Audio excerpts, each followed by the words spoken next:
It's story time. The Way Home for Wolf.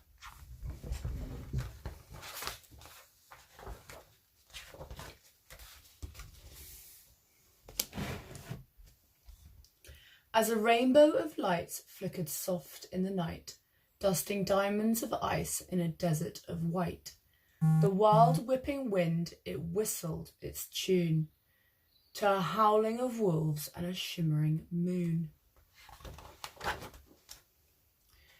And the loudest "oh-woo" in this echoing song was a wolfling called Wilf at the heart of the throng. He loved to be fierce and longed to be grown. He liked to try everything all on his own.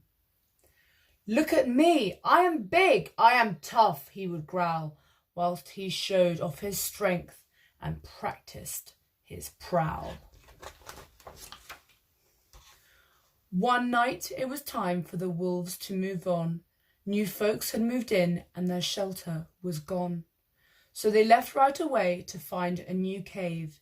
They would have to walk far, as they'd have to be brave. "Let's go," shouted Wilf. "I am ready to lead." "You're too small," laughed the wolves. "It's an elder we need." "One day," they advised, you will guide from the front." "I suppose," muttered Wilf with a huff and a grunt. They struggled through snow as high as their flanks and leapt over rocks as they scaled icy banks. Wilf gave his all to keep pace and keep up, but strong-willed as he was still just a pup. He kept dropping back with each clamber and climb as the pack journeyed further away all the time. Exhausted and breathless, he strayed off the track when a blizzard blew in and he lost his way back.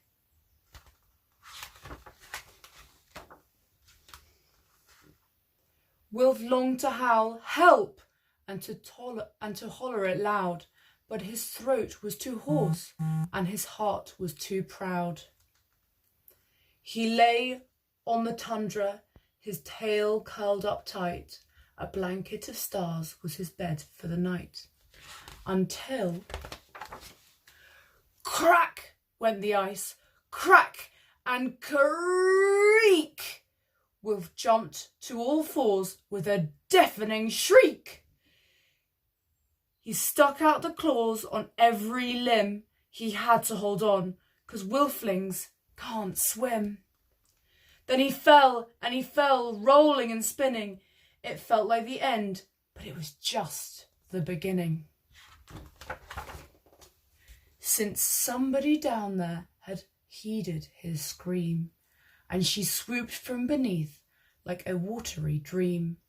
"I'll help you," she called. "Just reach for my horn, a majestic and magical sea unicorn." Wilf's pride washed away, and he stretched out a paw as she lifted him gently back onto the shore.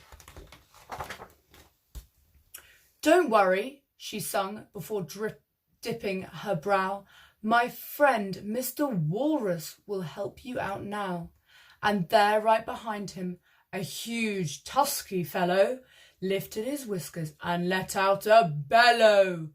"To the ridge," he proclaimed, with his chin in the air. "My friend, mighty Musk Ox, will take you from there." And with waftings of fish and a very loud snort, their journey was made and their travel seemed short. And there, sure enough, on the ridge was the ox, who took Wilf as far as his friend Arctic Fox, who followed his nose through the trees to a goose, who guided him honking to this ancient moose. The moose knew these wilds like no other soul. He was steady and true in pursuit of their goal.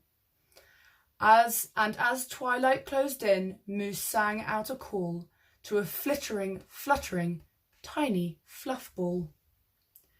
a bear moth, who showed Wilf the rest of the way to the place where this wolfling most wanted to stay. "Thank you," Wilf waved as he rejoined his pack, and the wolves howled with joy that their wolfling was back. They huddled him in and cuddled him close, and fussed over which wolf had missed him the most.